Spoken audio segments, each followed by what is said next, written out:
Hello guys, तो स्वागत है आप सभी का शैडो मांगा रिकैप में। लास्ट एपिसोड में अपन सभी ने देखा था ईचन की बॉडी में स्पिरिचुअल रूट फॉर्म हो रही होती है। वही ईचन बोल रहा होता है कि मुझे यहाँ पे बहुत ज्यादा गर्मी लग रही है, ऐसा लग रहा है कि मेरी बॉडी फट जाएगी। फिर ईचन को देखते हुए क्राउन प्रिंस बोल रहे होते हैं कि आखिर सीने के पीछे वो क्या चीज है। एम्परर बोल रहे होते हैं कि शायद से वो कोई डिवाइन फॉर्म है। तभी एंसेस्टर यान बताते हैं कि नहीं, वो कोई डिवाइन फॉर्म नहीं है, वो हमारे सीनियर ई की धर्मा फॉर्म है, जो कि कल्टीवेटर वर्ल्ड के अंदर ना बहुत ही कम लोग के पास में होती है। जैसे ही ईचन पे खड़ा होता है, उसकी बॉडी के अंदर से काफी लाइट बाहर निकल रही होती है। अपनी आंखों के ऊपर हाथ रखते हुए एंसेस्टर यान बोल रहे होते हैं कि यह कमाल की रोशनी है, चाहे मैं यहाँ पे कितना ही ट्राई क्यों ना कर लूं, मैं इसके आर पार नहीं देख सकता। ये एक ऐसी पावर है जिसके सामने हमें नजर झुक जा रही है। वही जो एम्परर होते हैं वो बोल रहे होते हैं ये तो होली लाइट है, पर आखिर जो सीनियर ही है वो इसका यूज करते हुए हमें क्या दिखाना चाहते हैं। वहाँ बैठे सारे बंदे बोल रहे होते हैं कि सीनियर की तो बात बहुत ही कमाल की है, इनकी बॉडी में से सिर्फ निकल रही लाइट को हम देख भी नहीं पा रहे हैं, लेकिन पता नहीं कि हमारी बॉडीज के अंदर ना काफी एनर्जी आ रही है।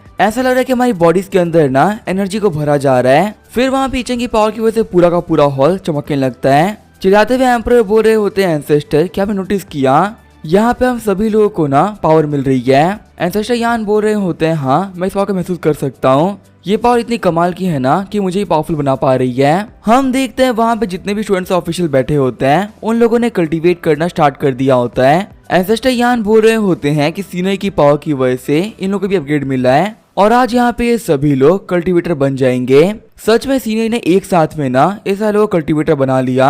आंखें खोलते वो बंदे बोल रहे होते हैं ये पावर ये बहुत ही कमाल की है। इस पावर के बारे में किताबों के अंदर हम कब से पढ़ रहे थे, लेकिन इसकी जो रियल मीनिंग थी वो हमें समझ में नहीं आ रही थी। लेकिन यहाँ पे इस पावर को महसूस करने का पता चल रहा है कि रियलिटी में पावर क्या है। सच में सिर्फ किताबों में इसके बारे में पढ़ के इसके बारे में जानना बहुत मुश्किल था। फिर झुकते हुए सारे बंदे बोल रहे होते हैं एवरग्रीन सेंट, आपका बहुत बहुत शुक्रिया, आपने आज हम सभी लोग को ना एनलाइटमेंट दे दी है। ईचन सोच रहा होता है कि आखिर जो ये बंदा है ये क्या बात कर रहा है, मैंने यहाँ पे मुश्किल से ना 4 वर्ड भी नहीं कहे होंगे और ये बोल रहा है कि मेरे 4 वर्ड बोलने की वजह से ये कल्टीवेटर बन गया। मैं तो यहाँ पे एक्टिंग करा था ना, तो आखिर यहाँ पे इन लोगों को फायदा कैसे हो गया। वैसे अगर देखा जाए तो इस वर्ल्ड में जितनी भी स्किल्स होती है जैसे कि म्यूजिक, चेस, कोरियोग्राफी और पेंटिंग, इन सभी के अंदर ना मैं काफी ज्यादा प्रोफिशिएंट हूँ। इसी वजह से कभी कभी मेरे बोलने की वजह से कुछ स्पेशल इफेक्ट बन जाते हैं, लेकिन मैं यहाँ पे कह सकता हूँ कि ये सभी लाइट इफेक्ट्स ही हैं, इनके अंदर स्पेशली कोई पावर नहीं होती। रोते हुए ईचन बोल रहा होता है कि मेरी वर्ड्स की वजह से ये कल्टीवेटर बन गए, तो आगे खुद के वर्ड्स को सुनने के बाद में ही मैं कल्टीवेटर क्यों नहीं बन पा रहा हूँ। पहले मुझे लग रहा था कि मेरी बॉडी के अंदर स्पिरिचुअल रूट फॉर्म हो रही है, लेकिन अब मुझे अपनी बॉडी के अंदर ना कुछ भी फील नहीं हो रहा। आखिर मैं कल्टीवेटर क्यों नहीं बन सकता।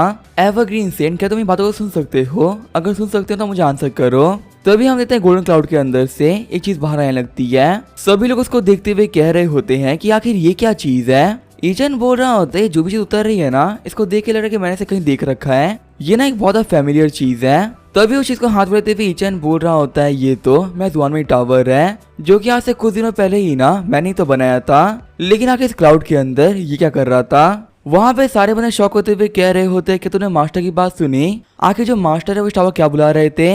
दूसरे बंदे बोल रहे होते हैं हाँ हमने सुन लिया, इसका नाम जुआनवी टावर बोला इन्होंने, हमें याद है गॉड ऑफ क्रिएशन की ना आखिरी 2 क्रिएशंस थी और उन्हीं 2 में से जुआनवी टावर भी एक था। क्या यहाँ पे जो ये वाला जुआनवी टावर है ये वही जुआनवी टावर है? अगर ऐसा तो ये ना यहाँ पे एक इमॉर्टल आर्टिफैक्ट है। ईचन सोच रहा होता है कि मेरे बनाए हुए टावर को देखते हुए ये इतने शौक क्यों हो रहे हैं। मेरे हिसाब से इस टावर के अंदर ना कुछ भी खास नहीं है, हर 1 घंटे के अंदर मैं एक टावर बना सकता हूँ। तो यहाँ पे ये लोग ऐसे क्यों बोले जैसे कि ये टावर कोई बहुत ही कमाल का ट्रेजर हो। वैसे अगर देखा जाए ना तो शायद से ये मेरा काम नहीं है, क्योंकि जो मैं जुआनवी टावर बनाया था वो वुड से बनाया था और कभी भी जो वुड होता है वो इतना हैवी हो ही नहीं सकता। ये टावर काफी ज्यादा हैवी है, लेकिन अगर ये टावर मैंने नहीं बनाया होगा तो ये बनाया किसने होगा।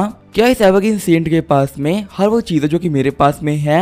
कहीं ऐसा तो नहीं कि ये बंदा हमेशा मेरी कॉपी करता रहता है। तभी जो हमें जुआनवी टावर होता है वो चमकने लगता है। ईचन बोल रहा होता है कि अब इसे क्या हो गया, ये फिर से क्यों चमक रहा है। एंसेस्टर यान बोल रहे होते हैं कि जुआनवी टावर को ना इन्होंने किसी और को दे दिया था, लेकिन जुआनवी टावर की अपनी एक खासियत होती है, ये अपने मास्टर के अलावा कभी भी किसी के पास में नहीं जाता और इसका मास्टर बनने के लिए ना आपको काफी स्ट्रॉन्ग बनना पड़ता है। ये यहाँ पे इसी वजह से आया क्योंकि सीनियरी को अपना मास्टर मान रहा है। ईचन सोच रहा होता है कि पता नहीं मेरे साथ में ना अजीब चीजें क्यों हो रही है, ये जो टावर है मेरी बॉडी के अंदर एब्जॉर्ब होता जा रहा है, लेकिन अगर मैं सच कहूँ तो ये काम मैं नहीं कर रहा, ये अपने आप ही होता जा रहा है। इसी वजह से यहाँ पे सभी लोगों को लग रहा है कि मैं बहुत ही कमाल का मैजिक कर रहा हूँ। लेकिन रियलिटी में समझ में नहीं आ रहा कि आखिर एक वुड का टावर मेरी बॉडी में कैसे एडॉप्ट हो सकता है। जैसे ही वो जुआनमी टावर ईचन की बॉडी में आता है, ईचन की पूरी बॉडी एनर्जी से भर गई होती है। जुआनमी टावर बोल रहा होता है कि सभी लोग मेरे सामने झुक जाओ, मैं हूँ जुआनमी टावर, जो कि पूरे हेवन और अर्थ का ना सबसे कमाल का ट्रेजर है। जो भी यहाँ पे छोटा गलती करेगा ना उसका सर काटा जाएगा। और मैं तुम लोगों को बता दूं कि मैंने इस बॉडी के मालिक को अपना मास्टर चुन लिया है, तो कभी भी अपनी लाइफ के अंदर गलती से भी ना इनकी रिस्पेक्ट मत करना, वरना मैं तुम लोगों को कभी नहीं छोड़ूंगा। वहाँ पे सभी लोग बोल रहे होते हैं कि एवरग्रीन सीड की जय हो। इन्हें एक बहुत ही कमाल का आर्टिफैक्ट मिल गया, एक ऐसा आर्टिफैक्ट जो कि हेवन और अर्थ में सबसे ज्यादा स्ट्रॉन्गेस्ट है। आगे हमें कुछ दिनों बाद का सीन दिखाया जाता है। हम देखते हैं टूजी को, जो कि फॉक्स एम्पर की फोटो को देख रही होती है। वही जो बिंगियान होती है वो काफी ज्यादा परेशान हो रही होती है। बिंगियान बोल रही होती है कि जो मिस्टर ये है ना, उन्होंने खुद को काफी टाइम से बंद कर रखा है और पता नहीं वो काफी दिनों से वो बाहर भी नहीं आ रहे। उन्होंने आज से पहले से कभी भी नहीं किया था, क्या वो ठीक तो होंगे ना। जिंगुई बोल रही होती है बिंगियान, देखो तुम यहाँ बिना किसी बात के परेशान हो रही हो। मिस्टर ने सभी लोगों को क्लियरली कह दिया था अगर कोई जरूरी काम ना होना तो उनको डिस्टर्ब नहीं करना है। उनके पास पक्का से कोई इंपॉर्टेंट काम होगा, तभी तो उन्होंने एंटर करने के लिए हम सभी लोगों को मना किया है। और तुम्हें पता है ना, जब वो कल्टीवेट करने के लिए कमरे में गए थे उस दिन कैपिटल के अंदर बहुत कुछ हुआ था। सभी लोग कह रहे थे कि उनकी बॉडी के अंदर जुआनमी टावर आ चुका है। अगर सच में उनकी बॉडी के अंदर सबसे ज्यादा स्ट्रॉन्गेस्ट ट्रेजर आ चुका है तो उसे कल्टीवेट करने के लिए इन्हें भी टाइम देना ही पड़ेगा। ऐसे में अगर बिना किसी बात के तुमको डिस्टर्ब करोगी ना तो काफी बड़ी दिक्कत हो सकती है। हो सकता है कि वो तुमसे गुस्सा होके तुम्हें जाने के लिए कह दे, और अगर तुम्हें मिस्टर के घर से जाना हो ना तो तुम्हें तो खुशी खुशी जा सकती हो, लेकिन अगर तुम्हें यहीं पे रुकना है तो डिस्टर्ब मत करना। सीन चेंज होता है, हम देखते हैं ईचन को, जो कि अपने कमरे में बैठे बैठे कल्टीवेट कर रहा होता है। तभी ईचन अपनी बॉडी के अंदर से टावर को बाहर निकाल देता है।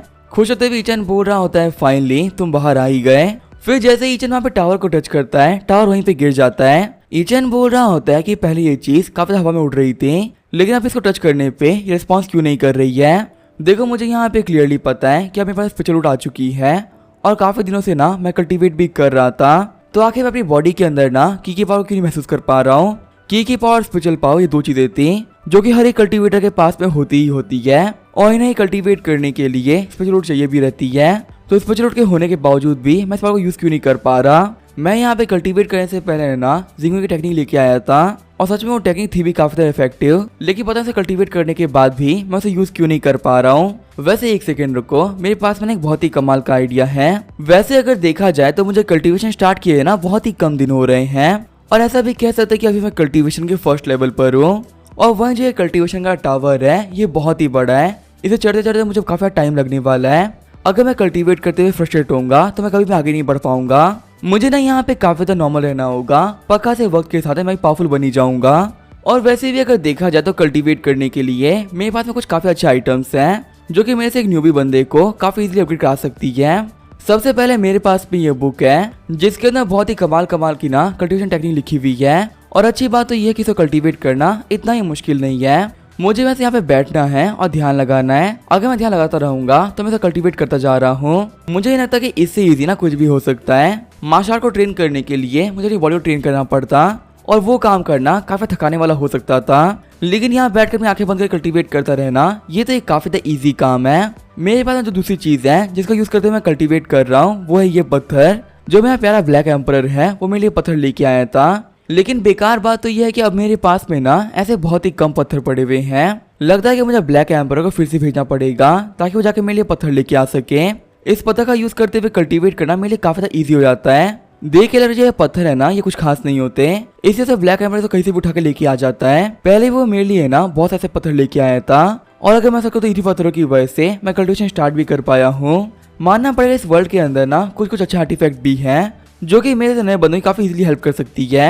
अगर मुझे यहाँ पे और पावरफुल बनना है ना तो मुझे कुछ ऐसी चीजें और चाहिए रहेंगी। अभी मेरे पास दो चीजें हैं, एक लो लेवल कल्टीवेशन टेक्निक और एक नॉर्मल सा पत्थर जिसका यूज करते मैं कल्टीवेट कर पा रहा हूँ। वैसे मैंने काफी ज्यादा बातें कर ली, मुझे कल्टीवेशन को स्टार्ट करना चाहिए।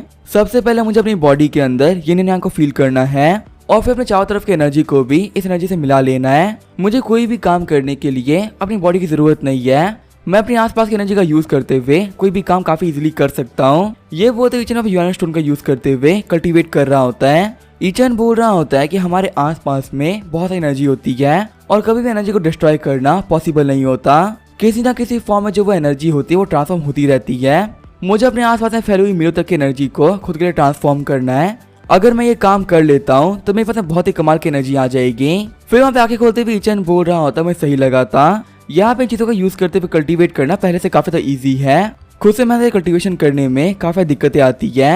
मुझे यहाँ पे फील हो रहा है कि मेरी बॉडी के अंदर ना कुछ ग्रो हो रहा है और वो चीज मेरे आठों मेरिडियन तक फैलती जा रही है। शायद से यही चीज मेरी स्पिरिचुअल रूट है जो कि यहाँ पे धीरे धीरे करके मेरी पूरी बॉडी में फैल रही है और इसी वजह से मेरी पूरी बॉडी के अंदर पावर भी आती जा रही है। यहाँ पे इस पावर का मेन सोर्स ना मेरा एब्डोमेन है, क्योंकि मेरी बॉडी से इकट्ठा गई एनर्जी को ये एक जगह ले रही है। जो मेरी बॉडी का एब्डोमेन है ना वो एक स्टोरेज रिंग की तरह बन चुका है जहाँ पे चारों तरफ की एनर्जी इकट्ठा हो रही है। जैसे ही मैं अपनी बॉडी के अंदर आसपास की एनर्जी ले रहा हूँ, मुझे ऐसा लग रहा है कि मेरी पूरी बॉडी ना काफी गर्म होना चालू हो जा रही है और जब ये गर्म हो रही है तो मुझे इतना अच्छा फील हो रहा है कि मेरा मन कर रहा है कि मैं खुद को रोकूं ही ना और ऐसे ही करके इस पूरे वर्ल्ड की एनर्जी का हिसाब करता जाऊं और करता जाऊं। अभी मुझे ऐसा लग रहा है कि मैंने अपने अंदर ना काफी सारी एनर्जी को स्टोर कर लिया है और फिलहाल के लिए तो ये एनर्जी ना मेरे लिए बिल्कुल ही काफी रहेगी। सीन चल होता है हम देते हैं टूजी को, जो कि सोच रही होती है कि इस पेंटिंग के अंदर ना बहुत ही कमाल का ऑरा है और जब भी मैं यहाँ पे बैठ के इस पेंटिंग को देखती हूँ मैं काफी पावरफुल बनने लगती हूँ। सच में मिस्टर ने मेरे लिए कल्टीवेट करना काफी ज्यादा इजी कर दिया है। तकरीबन अगले 2-3 साल के अंदर मैं अपने क्लैन की सबसे पावरफुल इंसान बन जाऊंगी। तभी टूजी नोटिस करती है कि फॉक्स एम्पर की ड्राइंग के अंदर से एनर्जी बाहर निकलने लगती है। घबराते हुए टूजी सोच रही होती है कि ये क्या हो गया, आखिर इस पेंटिंग के अंदर से ऑरा बाहर क्यों निकल रहा है। आज से पहले ये चीज ना कभी नहीं हुई थी। मुझे यहाँ बैठे बैठे ऑरा को एब्जॉर्ब करने में काफी टाइम लगता है, लेकिन यहाँ पे तो एक ही साथ में सारा ऑरा बाहर निकल रहा है। बिंगियान सोच रही होती है कि जो जिंगुई का पियानो है ये बहुत ही कमाल का है। जितना यहाँ पे पियानो बजाती है ना यहाँ पे कल्टीवेशन करने का ऑरा बढ़ता जाता है और यहाँ पे बैठे बैठे मेरे लिए कल्टीवेट करना उतना ईजी हो जाता है। ऐसे मैं यहाँ पे मिस्टर के पास में रह लेती हूँ और जब मेरी कल्टीवेशन होती है ना उसमें भी कोई दिक्कतें नहीं आती। तभी शौक होते हुए बिंगियान बोल रही होती है कि आखिर ये क्या हो रहा है। सिस्टर जिंगुई आप देखिए आपके पास जो एनर्जी तो जा रही है, नहीं हमारे आसपास में जितनी भी एनर्जी थी ना वो सभी मिस्टर के कमरे में जा रही है। मिस्टर के बनाए हुए आर्टिफैक्ट, यहाँ पे लगे हुए पेड़ पौधे सब कुछ मिस्टर के पास में जा रहा है। लगता है कि कमरे के अंदर पक्का से कुछ अजीब हो रहा है। जिंगुई सोच रही होती मुझे समझ में आ गया कि आखिर यहाँ पे क्या चल रहा है। फिर जिंगुई होती है वो अपने पियानो को काफी स्पीड से बजाने लगती है। जिंगुई बोल रही होती है आज हमें मिस्टर ही पावर का टेस्ट ले रहे हैं, वो अपने आसपास की एनर्जी को ना एब्जॉर्ब कर रहे हैं और अगर हमारे मिस्टर को एनर्जी चाहिए तो ये दिन में हम कमी नहीं कर सकते। जितना स्पीड से पियानो बजा सकती हूँ मैं बजाऊंगी, लेकिन मैं मिस्टर के लिए ना बहुत एनर्जी बनाने वाली हूँ। इस चीज के सब पक्का मेरे पे काफी खुश होंगे और मैं रिवॉर्ड भी देंगे। हम देखते पियानो बजाते बजाते जो जिंगुई होती है उसने हाफना स्टार्ट कर दिया होता है। वही सीन होता है हम लोग को रॉयल पैलेस का सीन दिखाया जाता है। हम देखते हैं एंसेस्टर यानी एम्परर को जो कि दोनों ही बैठे कल्टीवेट कर रहे होते हैं। शौक होते हुए एम्परर बोल रहे होते हैं ये क्या हो रहा है, आखिर जो हमारे आसपास की एनर्जी थी वो गायब कहाँ हो रही है। ऐसा लग रहा है हमारी पूरी सराउंडिंग की एनर्जी कोई खींच रहा है। एंसेस्टर संभल के हमारे आसपास की एनर्जी गायब हो रही है। अगर आप ऐसे में भी कल्टीवेट करते रहोगे ना तो आपके लिए काफी खराब हो सकता है। हो सकता है कि जो ही बंदा पे एनर्जी का एब्जॉर्ब कर रहा है वो आपकी पावर को भी छीन ले। वही वहाँ पे जो एंसेस्टर होते हैं उनके मुंह से भी खून आ गया होता है। एम्परर बोल रहे होते हैं एंसेस्टर अपना ख्याल रखिए।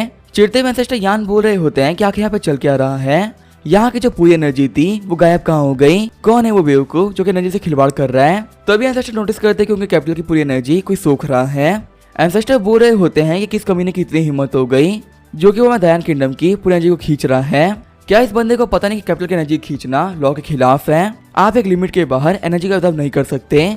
तभी वहाँ पे एक गार्ड आते हुए बोल रहा होता है एंसेस्टर मेरे पास में एक रिपोर्ट है, पूरी कंट्री में हर एक चीज का ऑरा ना बाहर निकल रहा है और वो सारा का सारा ऑरा एवरग्रीन सीन के पास में जाके इकट्ठा हो रहा है। हम लोग को समझ में नहीं आ रहा कि ये क्या हो रहा था, इसी वजह से हमने ये चीज आके आप लोगों को रिपोर्ट कर दी है। हम लोग यहाँ पता चला जो सीनियर ई है वो प्रैक्टिस कर रहे हैं और शायद से उन्हीं के प्रैक्टिस करने की वजह से यहाँ पे ये सब कुछ हो रहा है। शौक होते हुए एंसेस्टर यान बोल रहे होते हैं जो हमारे सीनियर है वो कल्टीवेट कर रहे हैं, उनका कल्टीवेशन लेवल तो काफी आगे बढ़ चुका है। अगर वो यहाँ पे ऐसे कल्टीवेट करते रहे ना तो हमारी पूरी एनर्जी गायब हो जाएगी।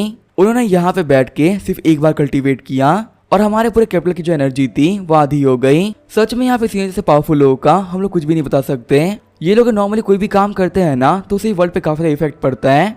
ये वो पहली बार है जब इनको प्रैक्टिस करते हुए देख रहा हूँ और सिर्फ एक बार की प्रैक्टिस के अंदर ही ना हमारी कंट्री पे इतना अंतर पड़ गया। एम्परर बोल रहे होते हैं एंसेस्टर अगर काम सच में सीनियर ई का है ना तब जो हमारी कंट्री है ना वो बहुत ही बड़े खतरे में है।